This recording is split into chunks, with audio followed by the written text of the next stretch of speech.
नमस्कार दोस्तों, स्वागत है आपका पब्लिक एशिया न्यूज में। इस वक्त सुर्खियों की खबर बना हुआ है यूक्रेन और रशिया के बीच चल रहा युद्ध। जी हां, जिसमें कई जाने गई हैं, कई बच्चे फंसे हुए हैं। आइए इसी पर खास बातचीत करते हैं पब्लिक एशिया के ग्रुप एडिटर मुकेश वत्स जी से। स्वागत है मुकेश जी आपका पब्लिक एशिया न्यूज में। धन्यवाद स्वाति जी। मुकेश जी, ये जो यूक्रेन और रशिया के बीच युद्ध चल रहा है, जो धीरे धीरे प्रगतिशील होता जा रहा है, बढ़ता जा रहा है, इसके बारे में क्या कहना है आपका? स्वाति, रूस और यूक्रेन के बीच में जो युद्ध है वो एक बहुत ही चिंता का विषय है, क्योंकि वो वर्ल्ड वार की तरफ संकेत देता है। और ये मामला जो शुरू हुआ स्वाति, अफगानिस्तान से हुआ। अफगानिस्तान में जब तालिबानी ने अपना अंदरूनी मामले को लेकर जब सत्ता काबिज की, आपने देखा होगा कि कितने लोग वहां से भागे, कैसे भागे। वही हालात आज यूक्रेन में है। आज की ताजा रिपोर्ट में बताऊं, 2 लाख से ज्यादा लोग यूक्रेन छोड़ के जा चुके हैं और बहुत सारे लोग आज कल में पलायन कर रहे हैं। वहां के राष्ट्रपति भी अभी पता नहीं कहाँ हैं, कुछ उनके बारे में भी नहीं पता चल रहा। और इसी तरीके से जो है वहां से लोग पलायन करना शुरू कर दिए और रूस कब्जा कर लेगा उसको, 100% कब्जा कर लेगा, कब्जा करना चाह रहा है यूक्रेन पे। लेकिन अगर देखा जाए कि 2 दिन पहले ही एक खबर आई थी कि रशिया साफ साफ बोल रहा है हम जो है उन पे कोई कब्जा नहीं करना चाहते, हम बस ये चाहते हैं कि वो परमाणु न्यूक्लियर बॉम्ब ना बनाए, बाकी हम उन पे कोई कब्जा नहीं करना चाहते। ऐसी कुछ खबर सुनने में आई थी। स्वाति, परमाणु बम बनाना, परमाणु मिसाइलें बनाना, ये हर कंट्री का अपना अधिकार है। भारत भी कल बनाएगा तो क्या रूस भारत को भी धमकाएगा कि भैया आप बनाओ, मैं आप पे कब्जा कर लूंगा? अमेरिका बनाता है, चाइना बनाता है, जापान बनाता है, कितनी सारी कंट्रीज बना रही हैं। आज हर आदमी अपने अपने देश को सुरक्षित चाहता है, वे किसी तरह से हम सुरक्षा के रस्सी से अपने यहाँ ही सारी चीजें पैदा करें। तो रूस का ये मामला नहीं है। रूस अपनी ताकत वर्ल्ड लेवल पे दिखाना चाहता है और उसने यूक्रेन पे फोकस किया। यूक्रेन में स्वाति बहुत सारे लोग, रूस के लोग रहते हैं। ये अंदरूनी लड़ाई भी है। मैं आपको बताऊं, हर देश में जब काबिज होगी दूसरी कंट्री, तब वो काबिज होगी जब अंदरूनी लोग उसको सपोर्ट करेंगे। आपने देखा अफगानिस्तान में अंदरूनी लड़ाई थी, तालिबानी कब्जा कर गए। ठीक है, यूक्रेन में भी सेम है। यूक्रेन में रूस ने जो अभी कब्जा करने की जो प्लानिंग की है, ये कोई मतलब आज की प्लानिंग नहीं है, 10 दिन की, 15-20 दिन की, ये उसकी पहले से ही प्लानिंग थी और उसी का जो है परिणाम आप देखते हैं। 2 से 3 लाख लोग यूक्रेन छोड़ के दूसरे कंट्री में चले गए, प्लान हो रहा है वहां से। इतने बड़े बड़े देश हैं, यूएस है, जर्मनी है, इतने बड़े बड़े भारत भी बुरे हैं। कोई भी मतलब देखा जाए तो सब बोल रहे हैं, रशिया को कह रहे हैं कि युद्ध समाप्त करिए, उनको बोल रहे हैं, लेकिन कोई भी ना मतलब सामने आके नहीं लड़ रहा है, कोई भी सहयोग नहीं कर रहा है। यूक्रेन जहाँ इतना छोटा देश है, कोई खुल के सामने क्यों नहीं आ रहा है? कि देखो स्वाति, ऐसा नहीं है कि कोई कंट्री खुल के नहीं आ रही है। अमेरिका ने जो है साफ साफ से इनकी प्रतिबंध करा दी, बहुत सारी कंट्रीज को जो है इनके खिलाफ खड़ा कर दिया। अभी मेरे को आज सूचना मिली, एक खबर आई थी, अभी मैंने देखा एजेंसीज पे, ऑस्ट्रेलिया ने इनको हथियार भेजना शुरू कर दिया यूक्रेन को। अच्छा, हाँ, तो मदद यूक्रेन की लोग कर रहे हैं, क्योंकि इस युद्ध में देखिए ज्यादा जो बड़ा रोल अदा कर रहा है वो रूस, क्योंकि वो किसी भी कंट्री को अटेंड नहीं कर रहा।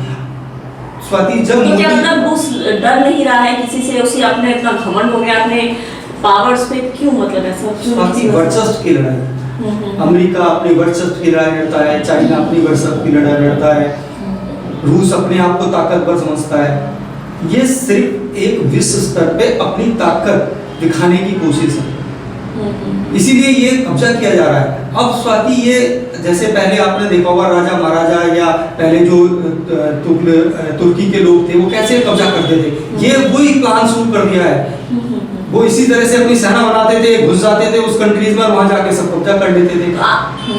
तो इसी तरीके से ये माहौल बनाया जा रहा है। अब वो माहौल फिर से दोबारा से आ रहा है। तो ये जो है, आपको क्या लग रहा है, युद्ध देखिए इतने दिन से चल ही रहा है, कितने लोग मरे हैं, कितने घरों का नुकसान है, बहुत नुकसान हुआ, हर तरीके का नुकसान हुआ है।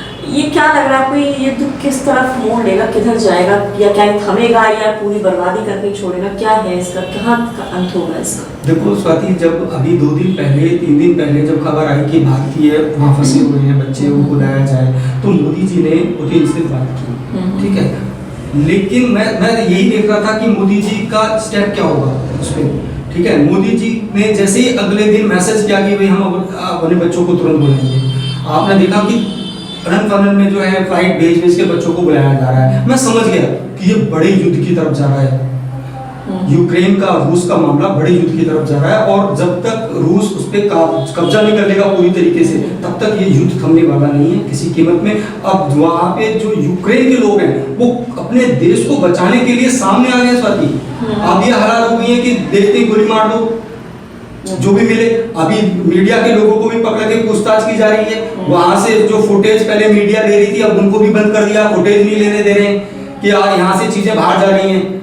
आप समझ रहे हो? तो ये सारी चीजें जो है पूरा प्लान है।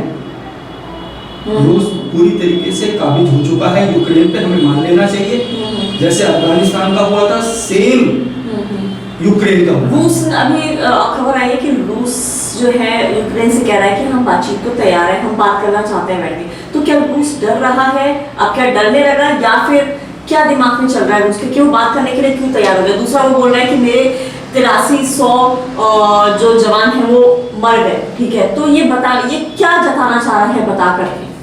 देखो, यूक्रेन के राष्ट्रपति पहले दिन से ही बातचीत कर रहे थे रूस के साथ और रेगुलर उन्होंने बातचीत जारी रखी। लेकिन कोई स्वाति अगर ये कहे, पाकिस्तान चाइना ये कहे हमसे आके कि भाई आप एक काम करो, सरेंडर कर दो या सत्ता परिवर्तन कर देते हैं आपका और आप जो है हम आपके पर कब्जा कर लें, तो क्या हम कब्जा होने देंगे?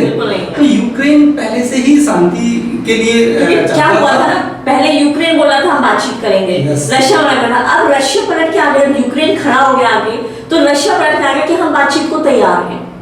तो देखो स्वाति, अगर रूस को बातचीत करनी होती और बातचीत से इसको हल करना होता तो इतनी सारी कंट्रीज के राष्ट्रपति प्रधानमंत्री पुतिन जी को संपर्क करके फोन करके समझा रहे हैं कि भाई आप इसको बैठ के निपटाइए या हम इसको विश्व स्तर पे G9 G8 पे आप निपटा लेते हैं। लेकिन वो तो तैयार ही नहीं था, उसको पहले से ही प्लान था और वहाँ उसने अपनी सेना अंदर इंटरनल अपने लोग पहले से ही भेज रखे थे जो वो कब्जा करना चाह रहे थे। अभी मैं आपको फाइनली बता दूं कि यूक्रेन के अंदर लगभग 4 से 5 लाख लोग रूस के हैं। अब वो इंटरनली जो झगड़े चलेंगे ना अभी उनके, वो ज्यादातर वही लोग मरेंगे आपस में। आप देखना उधर से सेना वो कब्जा कर लेगा, जैसे तालिबान ने अफगानिस्तान में किया, सेम रोल वो अदा करेगा। कोई कंट्री उसका साथ इसलिए नहीं दे रही है रूस का कि वो गलत कर रहा है, लोगों को लगता है कि यार इस तरह से नहीं होना चाहिए, विश्व शांति होनी चाहिए, ठीक है। क्योंकि अभी हम इतनी बड़ी महामारी से गुजर रहे हैं, कितने लाख लोगों को हमने खोया है और आर्थिक स्थिति इतनी वीक हो गई है वर्ल्ड लेवल पे, तो कोई नहीं चाह रहा था कि ये युद्ध हो। और ये युद्ध स्वाति ये विश्व युद्ध का संकेत देता है। मैं सही बताऊं आपको, अब इस तरह के हालातों से देख के हमारे जो पड़ोसी देश हैं पाकिस्तान, चाइना और जो छोटे छोटे देश हैं वो जो है अब डर गए, इससे सहम गए कि अब आसान होगा लड़ना। एक तो अब इंटरनल लड़ाइयाँ लड़ते रहते हैं आपस में, तो जैसे हमारे यहाँ इंटरनल लड़ाइयाँ होती हैं ऐसी वहाँ भी आपस में चलती रहती हैं, वो बहुत बड़ा नुकसान देती हैं ऐसे युद्ध के टाइम में। तो ये रसिया और यूक्रेन का जो मामला है वो यही है। रूस पूरी तरह से काबिज होना चाहता है यूक्रेन पर, वो लगभग 85% के आसपास उसने कब्जा कर ही लिया है। स्वाति, मीडिया में जो खबरें आ रही हैं उसको देखते हुए और जो वहाँ से आज आपको यूक्रेन से किसी ने आपको मैसेज किया, रशिया से आपको मैसेज आया, तो वो सब चीज़ें हैं, वो देखना चाहते हैं कि भारत का जो रुख किस तरफ है। वो आपको मैसेज करके या जानकारी लेता है कि आप किस तरफ आपका मूव है, ठीक है। वो देखना चाह रहा है कि भारत कहाँ जा रहा है, भारत की ये लोगों की सोच कहाँ जा रही है, समझते हैं। चलिए, हम चाहेंगे कि ये युद्ध जल्द से जल्द समाप्त हो, विराम ले, ताकि जो भी नुकसान हो रहा है, चाहे इंसानों का चाहे पूरे विश्व को ही कहीं ना कहीं नुकसान पहुंचा रहा है, ये खत्म हो और ये किसी न किसी निष्कर्ष पे आए। देश दुनिया की ताजा खबरों के लिए जुड़े रहें पब्लिकेशन न्यूज के साथ।